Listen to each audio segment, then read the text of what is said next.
Max leaned against the subway window, the rhythmic hum of the train barely registering as he scrolled through his phone. His feed was the usual mix: memes, news articles, pointless updates from people he barely knew. He was about to close the app when his phone vibrated. Buzz. A new message. He frowned. The number was blank, just an empty sender field. That was weird. Max hesitated, then tapped to open it. Do not open this link, just delete this message. This is not a joke. He raised an eyebrow. Okay, that's new, he muttered to himself. Spam messages were common, sure, but this, it was almost unsettling. The phrasing, the urgency, it felt too personal. He glanced around the subway car. A few people sat hunched over their own phones, lost in their own worlds. Max exhaled sharply, shaking his head. Probably some dumb prank, he thought. Still, he stared at the message. There was a link at the bottom, a simple, short URL. Nothing about it stood out. No sketchy warnings, no misspelled words, just a clean, normal-looking link. His thumb hovered over it. Somewhere in the back of his mind, a tiny voice told him to listen. Delete it. Just delete it. But the other part, the curious, reckless part, was louder. Come on, what's the worst that could happen? Max smirked and whispered to himself, You tell me not to do something. Now I have to do it. With a tap, he clicked the link. For a moment, nothing happened. Then the screen flickered black. No loading, no error message. Just pure darkness. Max frowned. What the hell? Then white text appeared in the center of the screen. Too bad. Max stared at it, his smirk fading. The subway lights above him flickered, and then his phone powered off, just like that. No warning, no low battery sign, just gone. Max tapped the power button. Nothing. He held it down longer. Still nothing. For the first time, unease crawled up his spine. It was just a glitch. It had to be, right? By the time Max got home, his phone was still dead. He tossed it onto the counter with a frustrated sigh. Stupid piece of, he muttered, running a hand through his hair. Maybe the battery just died. That had to be it. Grabbing a charger, he plugged it in and walked away, heading to the fridge for a soda. The kitchen was silent except for the faint hum of the refrigerator. As he popped the can open, he heard it. Buzz! His phone vibrated from across the room. Max nearly dropped his drink. The phone had turned on by itself. He hesitated before walking back to the counter. The screen was glowing, waiting for him. He picked it up. Something was wrong. At first, he couldn't quite place it. Then he saw his contacts list, or rather, the lack of it. Every name, every number, gone. What the hell? Max muttered, tapping through different apps. His call history was wiped. His messages, too. It was like a factory reset had just happened, but without him doing anything. His stomach tightened. He opened his gallery. All his photos were missing. No vacation pictures, no saved memes, no selfies. Just one image remained. A single photo sitting alone in his camera roll. His breath caught in his throat as he tapped on it. It was a picture of his room, his exact room, taken from the doorway. Max blinked. He looked over his shoulder at the door to his bedroom. It was open, just like in the photo. His pulse quickened. Someone had taken this, had been in his apartment, had stood right there. His hands tightened around the phone. No, this had to be a mistake. Maybe it was an old picture. Maybe he'd taken it himself and just forgot. But there was something else, something in the shadows of the room. A shape, a person, barely visible in the far corner. Max's breath came faster now. His head turned slowly toward that same corner in real life. Empty. A cold chill ran down his spine. His thumb hovered over the screen. There was only one thing to do. He had to delete it. He tapped the trash icon. A prompt popped up. Are you sure you want to delete this image? Yes. A second prompt appeared. This action cannot be undone. Max clenched his jaw. Yes! He pressed confirm. The photo disappeared. Exhaling hard, he set his phone down and rubbed his face. It was fine. It was fine. He just needed some sleep. Then, buzz. His phone vibrated. A new notification, heart pounding. He picked it up. A chill spread through his entire body. The deleted photo was back. But now, the figure in the corner was closer. Max's hands turned clammy as he stared at the screen. The photo was back. And the figure, the one that had been lurking in the farthest corner of the room, was now closer. No longer hidden in the shadows. Now it stood at the foot of his bed, watching. Max's breath hitched, his fingers hovered over the screen, but he didn't dare tap it. This isn't real. This isn't real. He forced himself to move. He turned, scanning the room, his heart hammering against his ribs. Nothing. His bed was empty. The corners of the room were dark, sure there was no one there. He exhaled shakily. Okay, I'm losing my mind, he whispered. Maybe it was some sick joke? A virus? Someone hacked his phone? Yeah, that had to be it. He grabbed his laptop and started searching for answers. Phone photo keeps coming back after deletion. Hacked phone? Image won't delete. Photo changing by itself? Dozens of forums popped up. Ghost stories, urban legends, fake horror tales. None of it helped. Then he found a thread. If you received a strange photo, do not try to delete it. It will only make things worse. Max frowned. He clicked the post. It was filled with anonymous comments. I got it too. The person in the photo got closer every time I tried to remove it. I thought it was a prank until the figure was standing next to me. My phone started calling itself. I tried to ignore it. Now I see it in real life. Max's blood ran cold. Then, ring ring! His phone lit up. An incoming call from his own number. Max's heart nearly stopped. His body went rigid, staring at the screen. No, this isn't happening.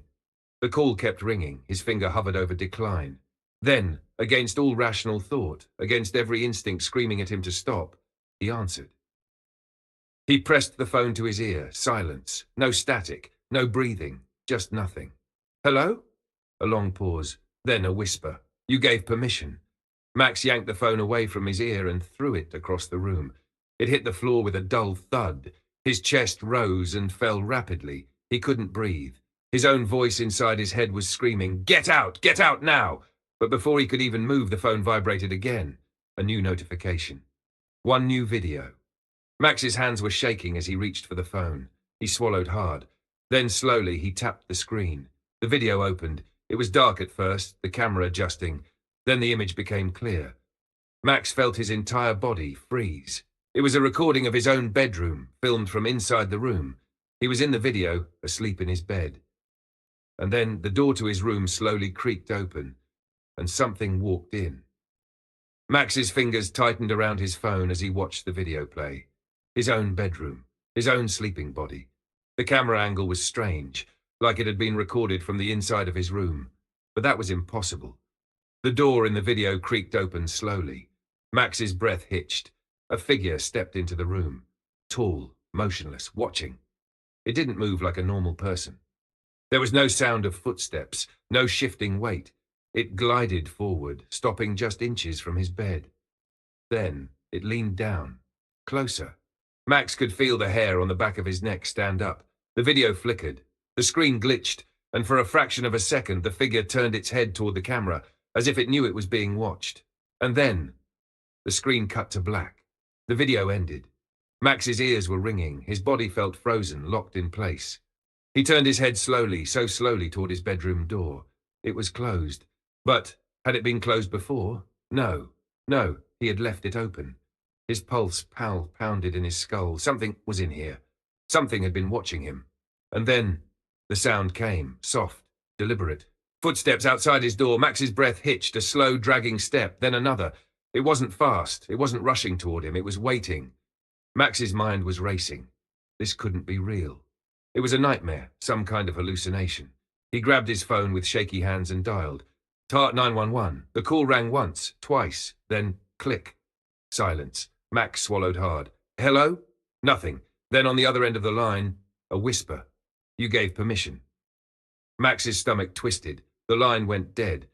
He dropped the phone, his breathing ragged. The footsteps stopped, right outside his door. The doorknob began to turn. Slowly, Max sprang into action.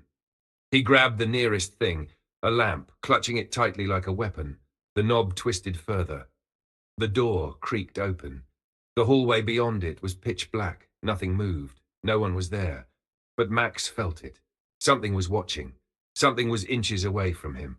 He took a trembling step back, and then his phone vibrated again.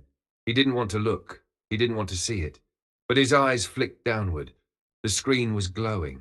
A new message. Now we're inside. Max's entire body felt numb. His fingers gripped the lamp so tightly that his knuckles turned white. His phone screen continued to glow in the darkness, the message staring back at him. Now we're inside.